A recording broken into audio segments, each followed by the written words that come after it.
You're welcome back. This is the Marketplace.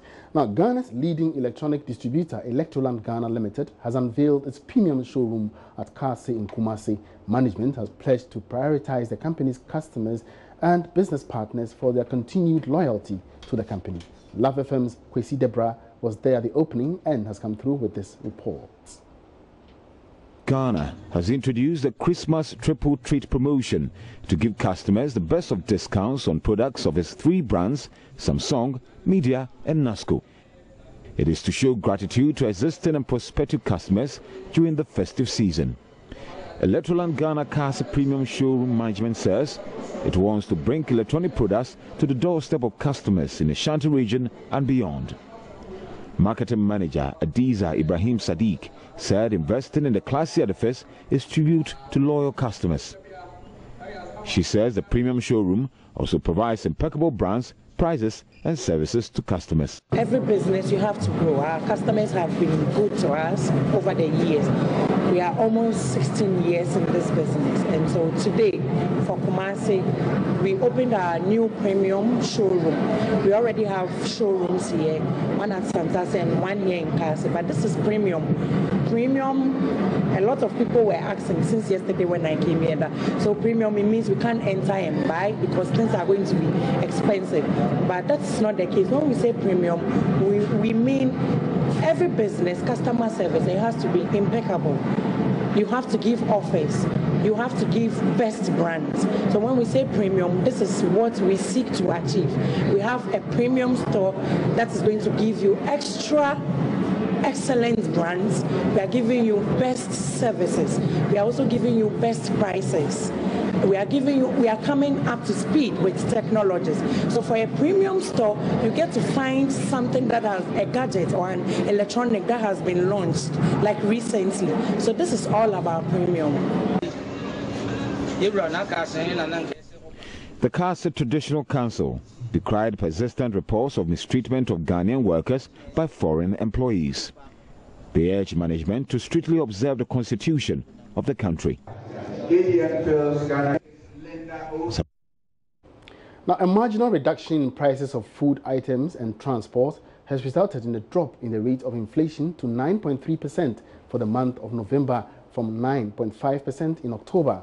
Addressing the media in Accra, acting government statistician Ban Wadia noted the change in prices over the one-month period has affected the consumer price index, which measures the change over time in the general price levels of goods and services.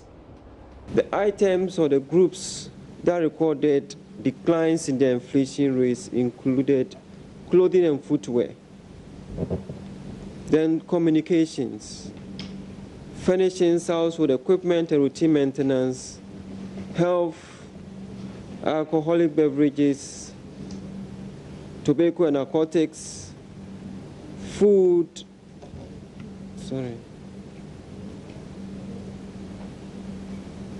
and then transport group. All these recorded dips in the inflation rates. Then for the food group, the specific subgroups that recorded declines in the inflation rates include food products not elsewhere classified. That is, these recorded inflation rates that were lower than what was recorded in October. Then we have mineral water, soft drinks, fruit juice, and vegetable juices. We have sugar, jam, honey, chocolate, confectionery. Then we have vegetables, we have fish and seafood, we have fruits, we have coffee, tea, and cocoa, and we have milk, cheese, and eggs. All these items recorded declines in their inflation rate compared to what was recorded in October 2018. All right, so the food group recorded a rate of 8.6%, a reduction of 0.3 percentage points as compared to October's rate. Meanwhile, the Upper West region recorded the highest inflation rate of 11.5%, followed by the Bunahafo and the Western regions. Away from inflation now, and Ghanaian oil company Griffin Energy Africa Limited has demanded answers from the Energy Ministry as well as international oil firm ExxonMobil over how it was replaced with Goil Offshore Limited, a newly incorporated company by the Ghana Oil Company Limited, as its preferred indigenous company for the exploration of the deep water Cape 3 Points block offshore in the western region. Now, Joy Business's Norvan Aqua Hayford has written an article which implies coming to the defense of government in its selection of Goil as a local partner. Well, Norvan has joined me here in the studio now to bring us some up to speed with why he thinks Ghana's oil exploration and production law justifies government's action. We'll also bring in somewhere along the discussion energy expert Ishmael Ejekumhene via Skype to also get an independent analysis of the current development. Now, Norvan, you're welcome to the marketplace. Thank you very much. First, tell us about Griffin. Which company at all is Griffin? Okay, so Griffin Energy Africa is an oil service company which actually focuses on the emerging oil that we have both in Africa, West Africa and in East Africa. And of course, this is one of the companies that was also put together to allow, according to their own information that we have, they are willing and ready to partner, especially when it comes to the local content law, the aspect that says that, look, in exploration, when you're given a contract, when an international company is given, yes. I mean, about just a second, they are willing to take up the 5%. All right, so even before we get there, Griffin is an upstream company. Would you say they are positioned for that purposes? In terms of the local content aspect, the 5%, that is why they got themselves. And just to read something from their own website, just for the purposes of those who are watching us, and it says here, our business model centers around forming strategic alliance with strong and reputable operating partners with a long-term view and the appetite for geographical area of operation, followed by the multi-market and whatever issues that goes on and on that they have stated over there. Who are those behind this company? Just before you come in, the executive chairman of this particular company is Sir Samuel Jonah. He is the executive chairman. You also have Nana Pra Ajinsem, the seat, who is also part of the directors for this company, and then Nathaniel Jonah is the executive director for this particular company. Now, you don't think Griffin has the right to demand answers at this particular stage of where we've gotten to? I think that they've come to the party far too late. I mean, why? At a point where a contract has been handed down to another company, why would you want to now demand answers? Why would you think that? Why would you now begin to suspect foul play?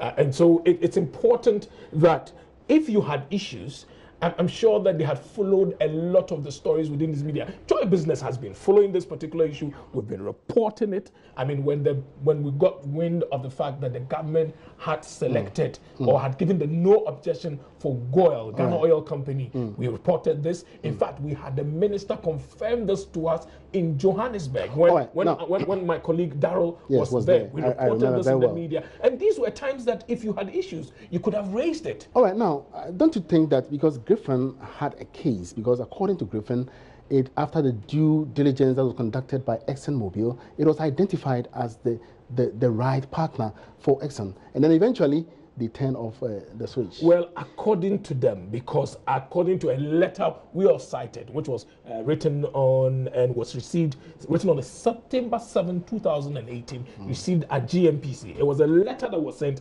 to GMPC from ExxonMobil, indicating that they haven't gone through the process.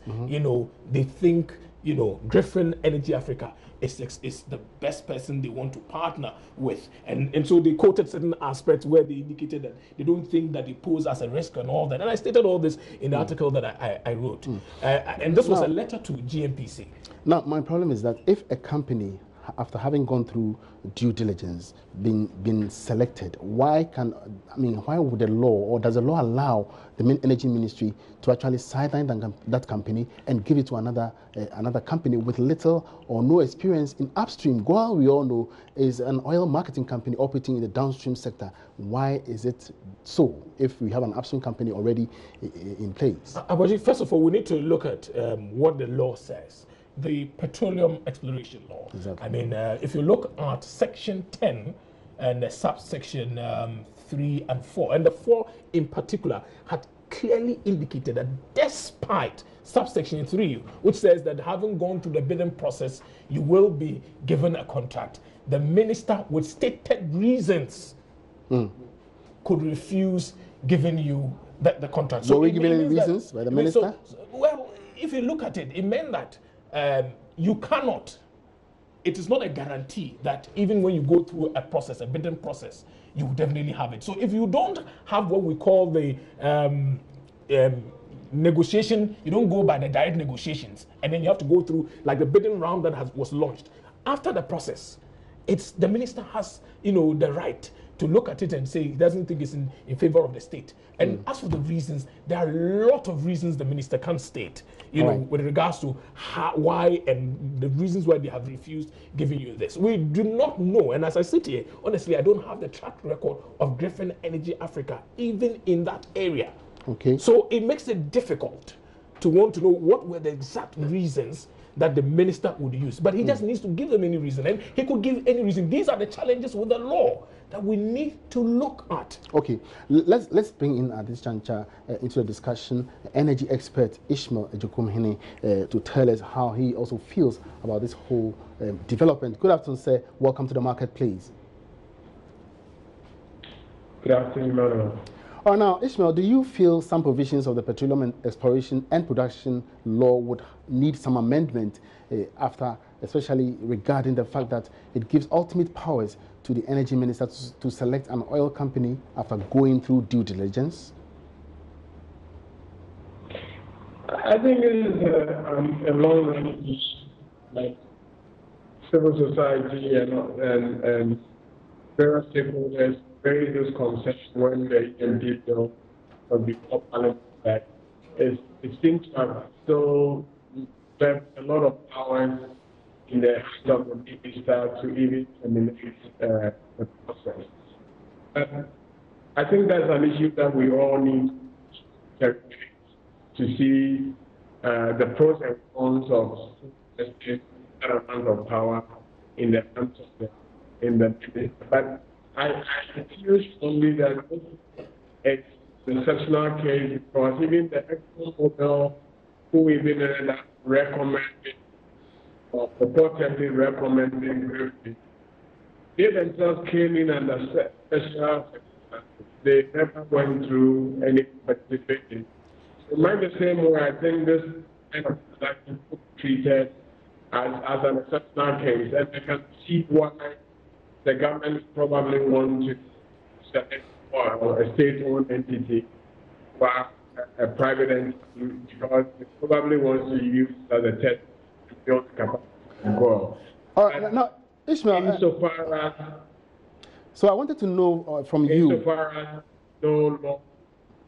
Sorry, Emmanuel. All right, so I wanted to know from you. I mean, given the two scenarios, I mean, an oil marketing company with no track record upstream, and then Griffin, which purports itself to be an upstream company, even though we don't know much about it. Which is more preferable for the minister to select as a preferable partner? I think that maybe some of the criteria that the minister or the government would use would be different from what I would use. But there must be a strategic decision that the government is taking. I believe that we need to start getting state, local entities involved in this whole endeavor. Otherwise, they will never perceive it to even put in a debate. So, I wouldn't want to go into the legality of what probably transpired between the method that was reportedly sent to Griffin. But I honestly think that when all the considerations are on the table, the government can take a more strategic decision. This is a field where you have a big player, model, country to have 95% share. Let's throw in oil, who basically have only 5% stake, and use that to build the capacity. I think that must. All right. Sincere apologies, we lost the energy expert Ishmael Ejokumhene on the line. Back to the studio, Norvan. So what is the way forward currently, finally? I think that at the moment, I mean, what we're waiting for is the parliamentary ratification of this particular agreement, which has been signed. Government have signed their part, GMPC have signed, and ExxonMobil themselves. In fact, today there's a letter that came from the ExxonMobil itself, confirming the fact that they also have agreed, on the partnership together with Goel. And so for us, all that we're waiting for is for them to. So it's a done deal for Goel, and Griffin hasn't got any option. Yeah, it's a done deal, but we think that we need to just take a second look at the law. Too much power is in the hands of the energy minister. All right. So for more of this article, you can still go online and read. Is Griffin crying over spilt milk, which was written by my colleague Norvan Aqua Hayford, and get the details. You're still live on the marketplace. Now, the largest seed-producing company in Ghana, the Legumes and Grains Development Board, located in Winneba, is currently producing below maximum capacity of 25,000 bags. As the company grapples with high cost of power supply, the farmers are therefore calling for support from government to offset the growing cost of seed production. Karen Dodu has more.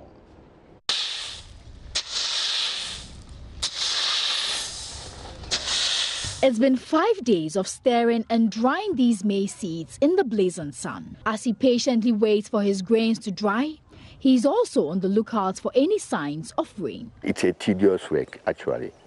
As one of the requirements for these grains to pass the test of bean seeds, they have to dry till there's just 11% of moisture left in them. Jeremy Addison, who has been growing maize for over 30 years now, has to depend on the sun to dry his maize. Previously, he relied on the seed company to dry and store his seeds, but currently, he cannot afford. Supposed to go on drying, but in view of the cost of drying, I decided to use the sun dry. But it takes a longer period to get it. Once I get a 12%, I can revamp it into the cleaning section. The difficult aspect is, the challenging aspect is, in case it rains right now, I will be in hot waters.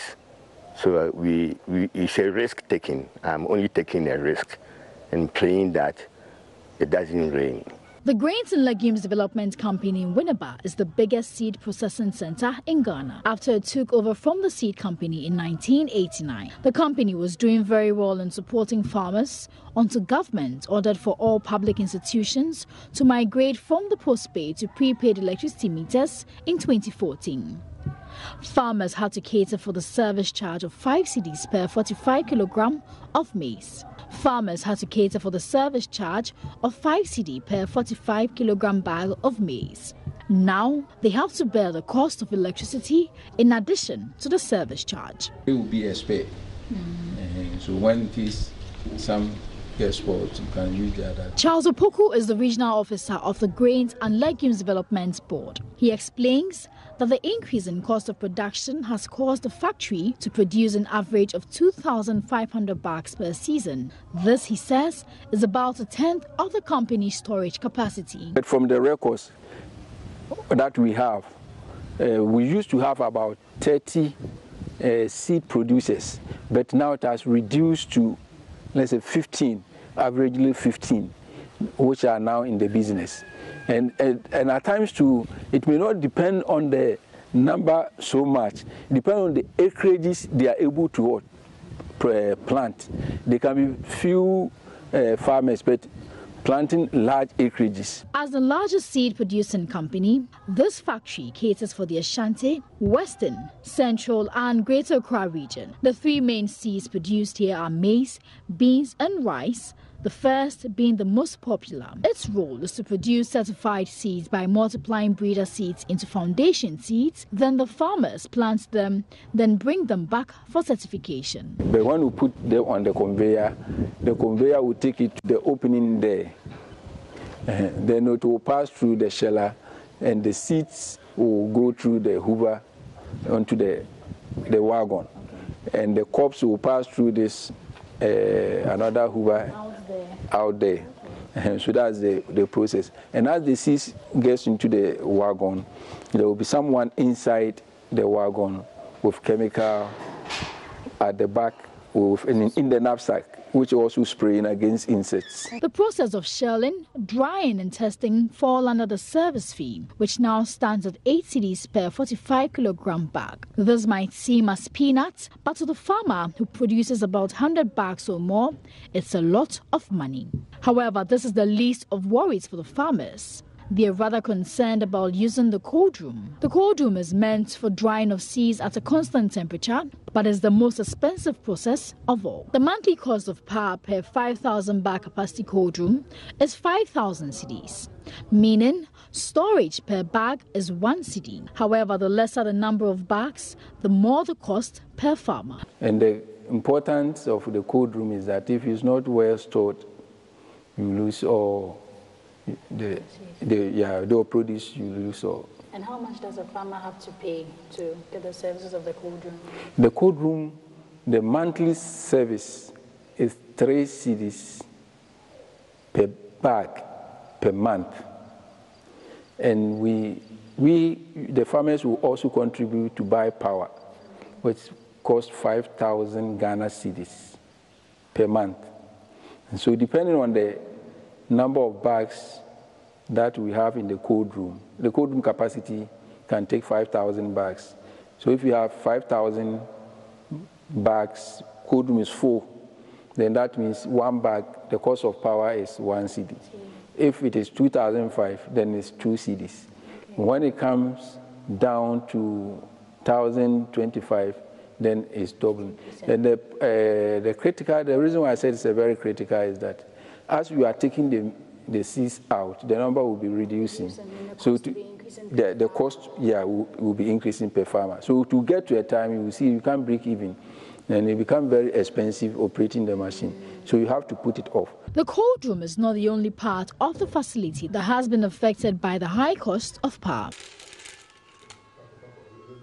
Erica Mwako is a seed analyst and the seed coordinator for the Plant Protection and Regulatory Services Directorate for the Western and Central region. Here, samples of the grains are tested for moisture and purity. For most of the machines to work, they require electricity. Until the farmer pre-finances his test, Eric would have to wait. Things we have to do, there are equipment that I have to use, like you see the purity board needs light, the soil sterilizer needs light, and then the scales there need light, the micro scales. But because there is no light, we cannot use them. Logistics, like means of transport to get to the seed outlets, to do inspections, the growers' fields, to take samples and all that. We don't have means of transportation to pick those samples. We've just been supplied with some few sampling kits, but we still need more. Most grains brought to the factory are from farms along the coastal savannah, which has relatively low rainfall and an unreliable rain pattern. Yields are usually affected as the farmers have to depend on rains for irrigation, eventually reducing the number of farmers who bring their grains to the factory. The reduction in numbers of farmers is not only affecting the Legumes and Grains Development Company financially, but also depriving some mothers of a decent income. Alice is one of the over 40 women who served as casual workers in the factory. More bags of maize would mean more work for them. However, the story has changed. When the business was good, each woman could work on 5 bags a day, each for 4 cedis. We could number close to 40, but now it's just me, and all I can do is 1 bag.